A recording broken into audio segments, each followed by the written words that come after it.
ಶ್ರೀ ಗುರುಭ್ಯೋ ನಮಃ. ಹರಿ ಓಂ. ಸರ್ವರಿಗೂ ನಮಸ್ಕಾರಗಳು. ಹೀಗೊಂದು ಪ್ರಸಂಗ, ಇದು ನಡೆದ ಘಟನೆ. ಒಬ್ಬ ಯುವಕ ಚಿಕ್ಕವನು, ಅವನಿಗೆ ಆರೋಗ್ಯ ಸರಿ ಇರಲಿಲ್ಲ. ಅವನನ್ನ ಬೆಂಗಳೂರಿಗೆ ಕರೆದುಕೊಂಡು ಬಂದಾಗ ಇಲ್ಲಿ ವೈದ್ಯರು ಅವನಿಗೆ ಕ್ಯಾನ್ಸರ್ ಎಂದು ಗುರುತಿಸಿದರು. ಅದು 4ನೇ ಹಂತ. ಸರಿ, ಅವರಿಗೆ ಚಿಕಿತ್ಸೆ ಪ್ರಾರಂಭಿಸಿದರು. ಆದರೆ ಎಲ್ಲ ಮುಗಿದ ಮೇಲೆ ಹೇಳಿದರು, ಇನ್ನೆಷ್ಟು ದಿನವೋ ಅವರದು, ಅಲ್ಲಿವರೆಗೂ ಬದುಕಲಿ, ಕರೆದುಕೊಂಡು ಹೋಗಿ. ಸರಿ, ಊರಿಗೆ ಕರೆದುಕೊಂಡು ಹೋದ್ರು. ಆದರೆ 10-12 ವರ್ಷ ಆದರು, ಇಂದಿಗೂ ಸಹ ಬದುಕಿದ್ದಾರೆ.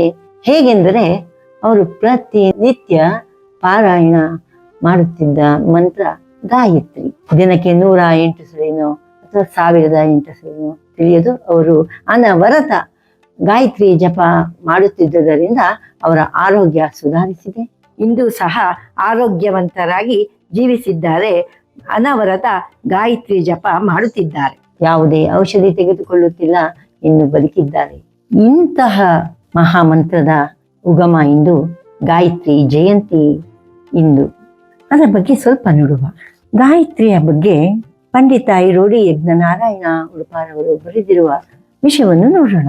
ಈ ಮಂತ್ರವು ಋಗ್ವೇದದಲ್ಲಿ ಋಕ್ ಸ್ವರೂಪದಿಂದಲೂ ಶುಕ್ಲ ಯಜುರ್ವೇದದಲ್ಲಿ ಯಾಜುಷಮೂರ್ತಿಯಾಗಿಯೂ ವಿರಾಜಮಾನವಾಗಿದೆ. ತೈತರೀಯ ಕೃಷ್ಣ ಜು ಸಂಹಿತೆಯಲ್ಲಿ ಸಾಮವೇದದ ಉತ್ತರಾರ್ಚಿತದಲ್ಲಿ ಗಾನಮೂರ್ತಿಯಾಗಿ ಸಾಮ ಸ್ವರೂಪದಿಂದಲೂ ಶೋಭಿಸುತ್ತದೆ. ಅಥರ್ವ ವೇದದಲ್ಲಿ ಅಥರ್ವಣ ಮಂತ್ರವಾಗಿ ಪ್ರಸಿದ್ಧವಾಗಿದೆ. ಈ ಮಂತ್ರದಲ್ಲಿ ಓಂ ಪರಮಾತ್ಮ, ಪರಬ್ರಹ್ಮ ಎಂದು, ಭೂಲೋಕ ಎಂದು, ಭುವಃ ಅಂತರಿಕ್ಷ ಎಂದು, ಸ್ವಹ ಸ್ವರ್ಗಲೋಕವೆಂದು, ತತ್ ಪರಮಾತ್ಮನೆಂದು, ಸವಿತುರ್ ಈಶ್ವರ ಸೂರ್ಯನೆಂದು, ವರೇಣ್ಯಂ ಪೂಜೆಗೆ ಅರ್ಹನಾದ, ಭರ್ಗೋ ಪಾಪನಾಶನಾದ, ದೇವಸ್ಯ ಜ್ಞಾನ ಸ್ವರೂಪನ ಮಹಿಮೆ, ಧೀಮಹಿ ಧ್ಯಾನ ಮಾಡುತ್ತೇನೆ, ಧಿಯೋ ಬುದ್ಧಿಯು, ಯೋ ಯಾವ, ನಹ ನಮ್ಮ, ಪ್ರಚೋದಯಾತ್ ಜ್ಞಾನ ಪ್ರಕಾಶ ಮಾಡಲಿ ಎಂದು ಬರೆದಿದ್ದಾರೆ. ಹೀಗೆಯೇ ಈ ಮಂತ್ರದಲ್ಲಿ 14 ಪದಗಳಿವೆ. ಈ ಮಂತ್ರದ ತಾತ್ಪರ್ಯ ಜಗತ್ತುಗಳ ಸೃಷ್ಟಿಕರ್ತನು, ಪರಮಾತ್ಮನು, ಈಶ್ವರನು, ಪೂಜಾರ್ಹನು, ಪಾಪನಾಶನು, ಜ್ಞಾನ ಸ್ವರೂಪನು ಆದವನನ್ನು ಧ್ಯಾನ ಮಾಡುತ್ತೇನೆ. ಅವನು ನಮ್ಮ ಬುದ್ಧಿಯನ್ನು ಜ್ಞಾನ ಜ್ಯೋತಿಯಿಂದ ಬೆಳಗಲಿ. ಈ ಮಂತ್ರಕ್ಕೆ ಪರಬ್ರಹ್ಮ, ಶಕ್ತಿ, ಸೂರ್ಯ, ಚಂದ್ರ, ನಾರಾಯಣ, ಶಿವ ಮೊದಲಾದ ದೇವತೆಗಳ ಪರವಾಗಿ ಅರ್ಥವಾಗುತ್ತದೆ. ಈ ಮಂತ್ರಕ್ಕೆ ಋಷಿಗಳು ವಿಶ್ವಾಮಿತ್ರರು, ವಿದ್ಯಾರಣ್ಯರು ಈ ಮಂತ್ರದ ಪ್ರಭಾವದಿಂದ ವಿಜಯನಗರ ಸಾಮ್ರಾಜ್ಯ ಸ್ಥಾಪಕರಾದರು. ಜ್ಞಾನ ಮಾಡುವವರನ್ನು ಈ ಗಾಯತ್ರಿ ಮಂತ್ರ ದೇವತೆಯು ರಕ್ಷಿಸುವುದರಿಂದ ಗಾಯತ್ರಿ ಎಂದು ಹೆಸರು ಬಂತು. ಈ ಮಂತ್ರವನ್ನು ಪ್ರತಿದಿನ 1000ದಂತೆ ಅರ್ಥವತ್ತಾಗಿ 3 ತಿಂಗಳವರೆಗೆ ಕ್ರಮವಾಗಿ ನಿಯಮದಿಂದ ಜಪಿಸುವುದರಿಂದ ಮನುಷ್ಯನು ಒಂದು ಮಹಾಪಾಪದಿಂದ ಬಿಡುಗಡೆ ಹೊಂದುತ್ತಾನೆಂದು ಮನುಸ್ಮೃತಿಯಲ್ಲಿ ಹೇಳಿದೆ. ಗಾಯತ್ರಿಗೆ ಸಾವಿತ್ರಿ, ಸರಸ್ವತಿ ಎಂಬ ಹೆಸರುಗಳೂ ಇವೆ. ಇನ್ನು ಸ್ವಲ್ಪ ವಿವರವಾಗಿ ನೋಡೋಣ. ಸಾಮವೇದಕ್ಕೆ ಸೇರಿರುವ ಚಾಂದೋಗ್ಯೋಪನಿಷತ್ ಬಹು ಮುಖ್ಯವಾದ ವೈಶಿಷ್ಟ್ಯಪೂರ್ಣವಾದ ಉಪಾಸನೆಯನ್ನು ಹೇಳುತ್ತದೆ. ಉಪಾಸನೆ ಎಂದರೆ ಶಾಸ್ತ್ರವು ಹೇಳುವ ಆಲಂಬನವೊಂದನ್ನು ತೆಗೆದುಕೊಂಡು ಅದರಲ್ಲಿ ಸಮಾನ ಚಿತ್ತ ವೃತ್ತಿಯನ್ನು ಉಂಟು ಮಾಡುವುದು ಎಂದರೆ ಅದ್ವೈತ ಜ್ಞಾನಕ್ಕೆ ನೆರವಾಗುವುದು ಎಂದರ್ಥ. ನಮ್ಮಗಳಿಗೆ ಗಾಯತ್ರಿ ಮಂತ್ರವು ಹೀಗೆಯೇ ಚಿರಪರಿಚಿತ. ನಮ್ಮ ಜ್ಞಾನ ಭಂಡಾರದಲ್ಲಿ ಗಾಯತ್ರಿ ಮಂತ್ರವು ಪ್ರಮುಖ ಸ್ಥಾನವನ್ನು ಪಡೆದಿದೆ. ಓಂ ಭೂರ್ಭುವಃ ಸ್ವಃ ತತ್ಸವಿತುರ್ವರೆಣ್ಯಂ ಭರ್ಗೋ ದೇವಸ್ಯ ಧೀಮಹಿ ಧಿಯೋ ಯೋ ನ ಪ್ರಚೋದಯಾತ್ ಎಂದು ಮಂತ್ರವನ್ನು ಉದ್ಧರಿಸಿ, ಓಂ ಎಂದರೆ ಸರ್ವರಕ್ಷಕ, ಸರ್ವಜ್ಞ, ಸರ್ವಾಂತರ್ಯಾಮಿ, ಸರ್ವಾಧಾರ. ಭೂಹು ಎಂದರೆ ಸರ್ವವ್ಯಾಪಕ, ಪ್ರಾಣಾಧಾರ, ಪ್ರಾಣಕ್ಕಿಂತ ಪ್ರಿಯ. ಭುವಃ ಎಂದರೆ ದುಃಖರಹಿತ, ದುಃಖ ನಿವಾರಕ, ಆನಂದದಾಯಕ. ಸುವಹ ಎಂದರೆ ವಿಶಿಷ್ಟ ಶಕ್ತಿದಾಯಕವಾದ ಎಂಬ ಸಂಪೂರ್ಣ ವಿವರಣೆಯನ್ನು ನೀಡುತ್ತದೆ. ಅಥರ್ವ ವೇದವು ಗಾಯತ್ರಿಯನ್ನು ವೇದಮಾತಾ ಎಂದೇ ಹೇಳುತ್ತದೆ. ಚಾಂದೋಗ್ಯವು ಈ ಮೇಲೆ ಹೇಳಿರುವ 3 ವ್ಯಾವೃತ್ತಿಗಳನ್ನು ವಿವರಿಸುವುದಲ್ಲದೆ ಅವುಗಳ ಉತ್ಪತ್ತಿಯನ್ನು ಈ ರೀತಿಯಾಗಿ ವಿವರಿಸುತ್ತದೆ. ಪ್ರಜಾಪತಿಯು ಲೋಕಗಳನ್ನು ಒಳಿತಿಗಾಗಿ ಕಾಯಿಸಿದನು. ಚೆನ್ನಾಗಿ ಕಾಯ್ದ ಮೇಲೆ ತ್ರಿಲೋಕಗಳಿಂದ ತ್ರಯೀವಿದ್ಯೆಯು ಹೊರಹೊಮ್ಮಿತು. ಅದೇ ಭೂಹು, ಭುವಃ, ಸ್ವಹ ಎನ್ನುವ 3 ಅಕ್ಷರಗಳು. ಜ್ಞಾನ, ಕರ್ಮ, ಉಪಾಸನ ಇವೇ ಚತುರ್ವೇದಗಳಿಂದ ಹೊಮ್ಮಿದ ತ್ರಯೀವಿದ್ಯೆ. ಅರ್ಥಾತ್ ಭೂಹು ಜ್ಞಾನದಿಂದ, ಭುವಃ ಕರ್ಮದಿಂದ, ಸ್ವಹ ಉಪಾಸನೆಯಿಂದ ಹೊರಬಂದವು. ಪ್ರಜಾಪತಿಯು ಈ ತ್ರಯೀ ವಿದ್ಯೆಗಳನ್ನು ಕುರಿತು ತಪಸ್ಸು ಮಾಡಿದನು. ಈ ತ್ರಯೀ ವಿದ್ಯೆಯಿಂದ ರಸವನ್ನು ಹಿಂಡಿ ತೆಗೆದನು. ಆಗ ಋಗ್ಗಳಿಂದ ಭೂಹು ಎನ್ನುವ ವ್ಯಾಹೃತಿ ರೂಪವಾದ ರಸವನ್ನು, ಯಜಸ್ಸುಗಳಿಂದ ಭುವಃ ಎನ್ನುವ ವ್ಯಾಹೃತಿ ರೂಪ ರಸವನ್ನು, ಸಾಮಗಳಿಂದ ಸ್ವಹ ಎನ್ನುವ ವ್ಯಾಹೃತಿ ರೂಪ ರಸಗಳನ್ನು ತೆಗೆದನು. ಈ ಮೂರು ವ್ಯಾಹೃತಿಗಳ ಸಂಕೇತವು ಸ್ಪಷ್ಟವಾಗಿದೆ. ಋಗ್ವೇದ ಮತ್ತು ಅಥರ್ವ ವೇದವು ಜ್ಞಾನ ವಿಜ್ಞಾನಗಳ ಗಣಿಯಾಗಿದೆ. ಅದಕ್ಕೆ ಅದರ ಸಾರವು ಭೂಹು. ಯಜುರ್ವೇದವಾದರೂ ಕರ್ಮಶಾಸ್ತ್ರದ ಗಣಿಯಾಗಿದೆ. ಅದಕ್ಕೆ ಅದು ಭುವಃ. ಸಾಮವೇದವೇ ಉಪಾಸನಾ ಭಂಡಾರವು. ಅದಕ್ಕೆ ಅದರ ಸಾರವು ಸ್ವಹ. ಸತ್ಯವೇ ಭೂಹು. ಭುವಃ ಚೈತನ್ಯವು, ಸ್ವಹ ಉಪಾಸನಾ ಕ್ರಿಯೆಯು, ಆನಂದವು. ಈ ಮೂರು ವ್ಯಾಹೃತಿಗಳ ಅರ್ಥವೇ ಸಚ್ಚಿದಾನಂದ ಸ್ವರೂಪನಾದ ಪರಮಾತ್ಮ.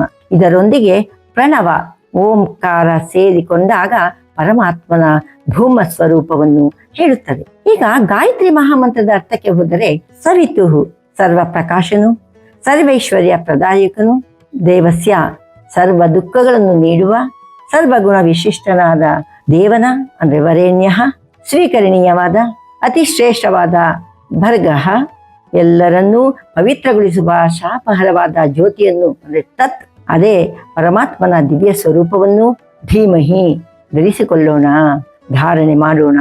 ಯಹ ಆ ಜಗದೀಶ್ವರನು, ನಹ ನಮ್ಮ, ಧೀಯ ಬುದ್ಧಿಗಳನ್ನು ಪ್ರಚೋದಯಾತ್ ಸತ್ಕರ್ಮಗಳಲ್ಲಿ ಪ್ರೇರಿಸಲಿ. ಛಾಂದೋಗ್ಯವು ಗಾಯತ್ರಿ ವಾ ಇದಂ ಸರ್ವಂ ಭೂತಯದಿದಂ ಕಿಂಚ ವಾಗ್ಯೈ, ಗಾಯತ್ರಿ ವಾಗ್ವಾ ಇದಂ ಸರ್ವಂ ಭೂತಂ ಗಾಯತಿ ಚತ್ರಾಯತೆ ಚ ಎನ್ನುತ್ತದೆ. ಇಲ್ಲಿ ಏನೇನು ಇದೆಯೋ ಅದೆಲ್ಲವೂ ಗಾಯತ್ರಿಯೇ. ವಾಕ್ಯೇ ಗಾಯತ್ರಿ. ಏಕೆಂದರೆ ವಾಕು ಪ್ರಾಣಿಗಳನ್ನು ಹೆಸರಿಸುತ್ತದೆ ಮತ್ತು ಕಾಪಾಡುತ್ತದೆ. ಗಾಯತ್ರಿಯು ತನ್ನ ಗಾನದ ಹಾಗೂ ಅಭಯ ರಕ್ಷಣೆಯ ಮೂಲಕ ಸಮಸ್ತ ಭೂತಗಳ ಸಂಬಂಧಗಳನ್ನು ಪಡೆದುಕೊಂಡಿದೆ. ಗಾಯತ್ರಿಯೇ ಪೃಥ್ವಿಯು. ಏಕೆಂದರೆ ಪೃಥ್ವಿಯಲ್ಲಿಯೇ ಭೂತವೆಲ್ಲವೂ ಪ್ರತಿಷ್ಠಿತವಾಗಿದೆ ಹಾಗೂ ಇದನ್ನು ಅತಿಕ್ರಮಿಸುವುದಿಲ್ಲ. ಪೃಥ್ವಿಯಲ್ಲಿ ಭೂತಗಳು ಹೇಗೆ ಪ್ರತಿಷ್ಠವಾಗಿರುವುದೋ ಹೇಗೋ ಹಾಗೆ ಶರೀರದಲ್ಲಿ ಪ್ರಾಣ ಪ್ರತಿಷ್ಠಿತವಾಗಿದೆ. ಭೂತ ಸಂಬಂಧವಾದ ಶರೀರವು ಗಾಯತ್ರಿ ಆದರೆ ಪುರುಷನಲ್ಲಿರುವ ಶರೀರವೆನ್ನುವ ಗಾಯತ್ರಿಯೇ ಆತನ ಹೃದಯವು ಎಂದು ವಿವರಣೆ ನೀಡುತ್ತದೆ. ಸೈಷಾ ಚತುಷ್ಪದ ಷಡ್ವಿಧ ಗಾಯತ್ರಿ ತದೇವ ರುಚಾಭ್ಯನೂಕ್ತಂ. ಈ ಗಾಯತ್ರಿಯು 4 ಪಾದಗಳನ್ನು ಹೊಂದಿದ್ದು 6 ವಿಧವಾಗಿದೆ. 6 ಅಕ್ಷರಗಳನ್ನುಳ್ಳ 4 ಪಾದಗಳು.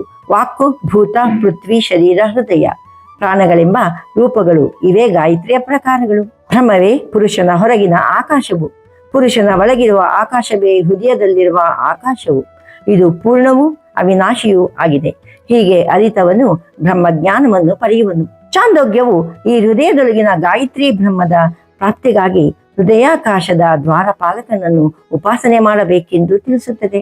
ಹೃದಯ ಪೂರ್ವ ದ್ವಾರದಲ್ಲಿರುವ ಪ್ರಾಣವು ಅಂದರೆ ತೇಜಸ್ಸು ಎಂದು, ಹೃದಯ ದಕ್ಷಿಣ ದ್ವಾರದ ವ್ಯಾನವು ಚಂದ್ರನೆಂದು, ಹೃದಯ ಪಶ್ಚಿಮ ದ್ವಾರವು ಅಪಾನವು ವಾಗೇಂದ್ರಿಯವೆಂದು, ಹೃದಯದ ಉತ್ತರ ದ್ವಾರವು ಸಮಾನವು ಮನಸ್ಸು ಪರ್ಜನ್ಯನೆಂದು, ಹೃದಯದ ಊರ್ಧ್ವ ದ್ವಾರವು ಉದಾನವು ವಾಯು ಎಂದು ಉಪಾಸಿಸಿದರೆ ಅಂತಹವನು ಸಕಲವನ್ನು ಪಡೆದುಕೊಳ್ಳುವನು. ಈ ಪಂಚಬ್ರಹ್ಮದ ದ್ವಾರಪಾಲಕರೇ ಸ್ವರ್ಗಲೋಕದ ದ್ವಾರಪಾಲಕರು. ಅವರನ್ನು ಹಾಗೆ ಉಪಾಸಿಸುವನು ಸ್ವರ್ಗಲೋಕವನ್ನೇ ಪಡೆಯುವನು. ಈ ಉಪಾಸನೆಯೇ ಗಾಯತ್ರಿ ಉಪಾಸನೆಯ ಮಹಿಮೆ, ಬ್ರಹ್ಮ ಪ್ರಾಪ್ತಿಯ ಉಪಾಯವು. ಇದನ್ನು ಸ್ತುತಿಸಲು ಓಂಕಾರ ಏ ವೇದ ಸರ್ವಂ ಎಂದು ಹೇಳಿ, ಓಂ ಎಂಬುದೇ ಅಕ್ಷಯವಾದ ಬ್ರಹ್ಮ, ಇದೇ ಪರಮಾತ್ಮನಿಗೆ ಸಮೀಪವಾದ ಹೆಸರು, ಶಬ್ದ ರೂಪವಾದ ಹೆಸರು. ವಿಗ್ರಹವು ಹೇಗೆ ಪರಮಾತ್ಮನ ಪ್ರತೀಕವಾಗಿರುವುದೋ ಹಾಗೆಯೇ ಓಂಕಾರವು ಪರಮಾತ್ಮ ಸ್ವರೂಪ. ಹೀಗೆ ಸಕಲ ವೇದಗಳಲ್ಲೂ ಸ್ತುತಿಸಲ್ಪಟ್ಟು ತ್ರಿಕಾಲಾತೀತವಾಗಿ ಇನ್ನು ಏನೇನು ಇದೆಯೋ ಅವೆಲ್ಲವೂ ಇರುವುದು ಇದರಲ್ಲಿಯೇ ಎಂದು ಗಾಯತ್ರಿ ವಿದ್ಯೆಯನ್ನು ಹಾಡಿ ಹೊಗಳುತ್ತದೆ. ಅದಕ್ಕೆಂದೇ ನಮ್ಮ ಸಂಸ್ಕಾರದಲ್ಲಿ ಗಾಯತ್ರಿ ಉಪದೇಶವು ಮುಕಟಪ್ರಾಯವಾಗಿದೆ. ಈ ಗಾಯತ್ರಿ ಮಂತ್ರ ಜಪದಿಂದ ಮನುಷ್ಯನಿಗೆ ಒಂದು ದಿವ್ಯ ಶಕ್ತಿ ಬರುತ್ತದೆ. ಅತೀಂದ್ರಿಯ ಶಕ್ತಿಯನ್ನು ಸಹ ಈ ಗಾಯತ್ರಿ ಮಂತ್ರ ಜಪ ಮಾಡಿ ಸಿದ್ಧಿಸಿಕೊಳ್ಳಬಹುದು. ಈ ರೀತಿ ದೇಹ ಮನಸ್ಸು ಒಂದು ಹತೋಟಿಗೆ ಬಂದರೆ ಅದನ್ನೇ ಪುಣ್ಯ ಎಂದು ಹೇಳುತ್ತಾರೆ. ಈ ಗಾಯತ್ರಿ ಮಂತ್ರಗಳನ್ನು ವಿಧಿಗನುಸಾರವಾಗಿ ಪುನರುಚ್ಚಾರಣೆ ಮಾಡುತ್ತಾ ಇದರಿಂದ ಏನು ಬೇಕಾದರೂ ಸಿದ್ಧಿಸಿಕೊಳ್ಳಬಹುದು. ಈ ಮಂತ್ರೋಚ್ಚಾರಣೆಯಿಂದ ಕೇವಲ ದೈಹಿಕವಾಗಿ ಅಲ್ಲದೆ ಮಾನಸಿಕವಾಗಿ ಸ್ಫೂರ್ತಿ, ಜ್ಞಾನ, ಮನಃಶಾಂತಿ ದೊರಕುತ್ತದೆ. ಈ ಎಲ್ಲ ವಿಚಾರ ಮಾಡಿದರೆ ಗಾಯತ್ರಿ ಮಂತ್ರಕ್ಕಿಂತ ಮಿಗಿಲಾದ ಮಂತ್ರ ಬೇರೆ ಯಾವುದೂ ಇಲ್ಲ. ಈಗಿನ ಕಾಲದ ಯಾವ ಸಲಕರಣೆಯೂ ಇಲ್ಲದಿದ್ದರೂ ತಮ್ಮ ದಿವ್ಯ ದೃಷ್ಟಿಯಿಂದ ಮಾತ್ರ ತಿಳಿದು ಮಾನವ ಕೋಟಿಗೆ ದಯ ಪಾಲಿಸಿರುವ ಇಂಥ ಶ್ರೇಷ್ಠವಾದ ಗಾಯತ್ರಿ ಮಂತ್ರವನ್ನು ಪ್ರತಿನಿತ್ಯವೂ ನಿಯಮಬದ್ಧವಾಗಿ ಜಪಿಸಿ ಪಾರಮಾರ್ಥಿಕತೆಯನ್ನು ಸಾಧಿಸುವವನೇ ಪರಮಧನ್ಯ. ಆದರೆ ಒಂದು ಕಿವಿ ಮಾತು, ಈಗ ಈ ಗಾಯತ್ರಿ ಮಂತ್ರವನ್ನು ಎಲ್ಲೆಡೆಯೂ ಕೇಳುತ್ತೇವೆ. ಫೋನಿನಲ್ಲಿ ಕಾಲರ್ ಟೋನ್ ಆಗಿ, ಹಾಗೂ ಒಂದು ವಾಹನ ಹಿಂದಕ್ಕೆ ಸರಿಯುವಾಗ ಗಾಯತ್ರಿ ಮಂತ್ರ, ಮತ್ತೆ ಮನೆಗೆ ಒಂದು ಕಾಲಿಂಗ್ ಬೆಲ್ ಹಾಕಿದರೆ ಗಾಯತ್ರಿ ಮಂತ್ರ. ದಯವಿಟ್ಟು ಇದನ್ನೆಲ್ಲ ಬಿಟ್ಟು ಅದಕ್ಕೆ ಒಂದು ಪಾವಿತ್ರ್ಯತೆ ಇದೆ ಎಂದು ನಂಬಿ ಉಪಯೋಗಿಸುವುದನ್ನು ಕಡಿಮೆ ಮಾಡಿ, ಮತ್ತು ಎಲ್ಲೆಂದರಲ್ಲಿ ಯಾವಾಗ ಅಂದರೆ ಯಾವಾಗ ಗಾಯತ್ರಿ ಜಪವನ್ನು ಬರಿಹೇ ಪಠಿಸುವುದಲ್ಲ, ಹೇಳುವುದಲ್ಲ, ಕೇಳುವುದು ಸಹ ಒಳ್ಳೆಯದಲ್ಲ. ಇದನ್ನು ನಾವೆಲ್ಲ ನೆನಪಿಸಿಕೊಂಡು ನಮ್ಮ ಸಂಸ್ಕೃತಿಯನ್ನು ಉಳಿಸೋಣ, ಬೆಳೆಸೋಣ, ಮುಂದಿನ ಪೀಳಿಗೆಗೆ ತಿಳಿ ಹೇಳೋಣ. ಶ್ರೀ ಕೃಷ್ಣಾರ್ಪಣಮಸ್ತು. ಧನ್ಯವಾದ. ಹರಿ ಓಂ ತತ್ಸತ್.